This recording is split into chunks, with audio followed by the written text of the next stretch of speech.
This is the case study question from second chapter, that is polynomial. Some pictures are given, and what is discussed here, the below pictures are few natural examples of parabolic shape. This we know already, that all quadratic polynomial shows parabolic shape, which is represented by a quadratic polynomial. So whenever quadratic polynomial graph will come, always you should tick parabola in answer. In option they will give many shapes, okay, ellipse, hyperbola, parabola. So your answer should be for quadratic polynomial parabola.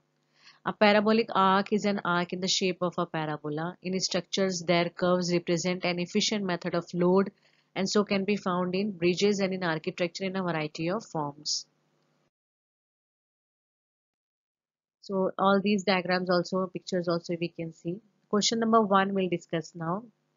In the standard form of quadratic polynomial, A, B and C are. See, we know A, B, C all are real numbers, right?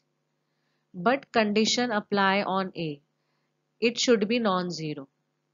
Why? Because if it becomes 0, then x square coefficient will vanish here. So you will be left with only bx plus c terms, which represent linear equation. Okay, so if you want to represent quadratic, means degree 2 term must be there. Okay, so what we can option what we can select, all are real numbers, correct, but not very specific one. Rational number, A is non-zero real number and B and C are any real numbers. So C option will be the our answer.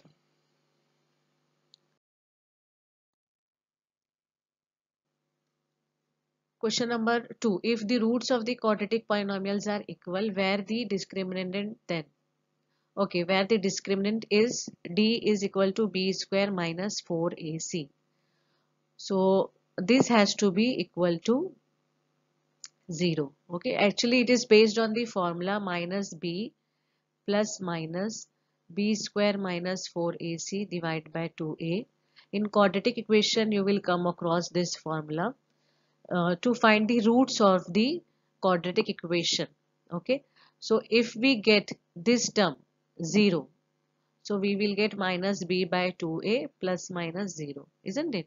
So minus b by 2a. So that means roots are equal. Anyway, quadratic polynomial means two roots we should get, isn't it? At most two roots.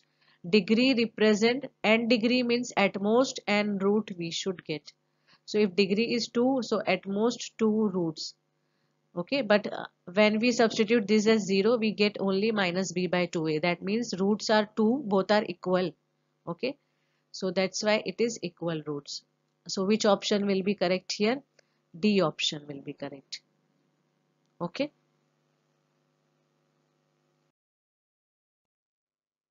Question number 3. Alpha and 1 by alpha are zeros of the quadratic polynomial, then k is. So this is the trick here. Two cases can be given. One, 0 is reciprocal of other. Okay. 1, 0 is negative of other. And they will ask no unknown values. So whenever you find reciprocal of 1, 0 is reciprocal of other, as we can see here, alpha and reciprocal of alpha is 1 by alpha. So we should use product of zeros formula to find unknown. Okay, 1, 0 is negative of other, so that time we should use sum of zeros formula. So here product of zeros, if we write, that is the formula given by C by A, where C is constant, which is 8k, A is 2. Okay, and product of zeros means alpha into 1 by alpha. Right? So alpha alpha will get cancelled. 8k is equal to 2. K is 2 by 8, that is 1 by 4. So 1 by 4 is the correct answer. So always remember these two tricks.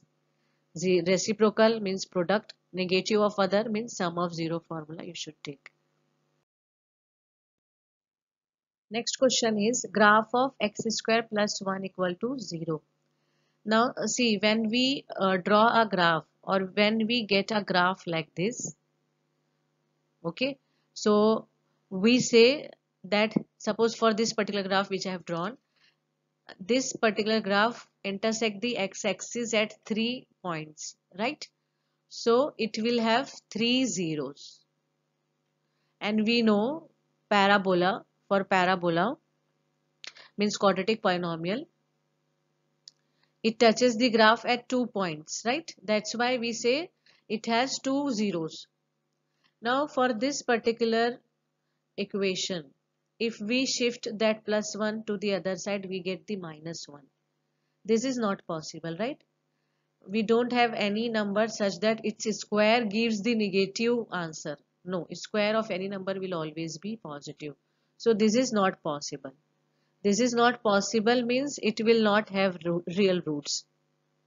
Okay, zeros are not possible, roots are not possible. So we should go with the option neither touches nor intersect, because if it touch or if it intersect the x-axis, that means that point, intersecting point, will be treated as 0. As we can see, this is not possible, this equation cannot have 0, so we should go for this option. Okay, other way also you can see, suppose x square plus 1 graph if we draw here, it will be like this. Okay, this is 1, because see 1 plus x square है ना, so whatever value of x you substitute, you will get 1 plus that value, means above 1. Are you getting my point? So this will be the graph of this particular equation, and we can see clearly neither touches nor intersect. And this is another way of approaching the solution, and this is one way. By both the ways are true. Next question is fifth question. Sum of the root is -b. So if alpha and beta are roots, so sum of roots means -b. And product is -1/p, means alpha beta is -1/p. Okay, then quadratic polynomial. So we know what is the formula for quadratic polynomial: k x square sum, okay, into x plus product. So x square sum is -p, product is -1/p. So k times this minus minus becomes plus px, this plus minus becomes -1/p. So we'll check our options here if it is there or not. X square plus px, exact correct option is there. Okay, exact matching. Otherwise, here in first two option, if you see p is there as a x coefficient, that means we can cross multiply and we can make the LCM and check. Okay, but no need, because exact match we got here. So option C is the correct option. I hope you understood the case study question and the trick how to get the solution in a very easy and fast manner.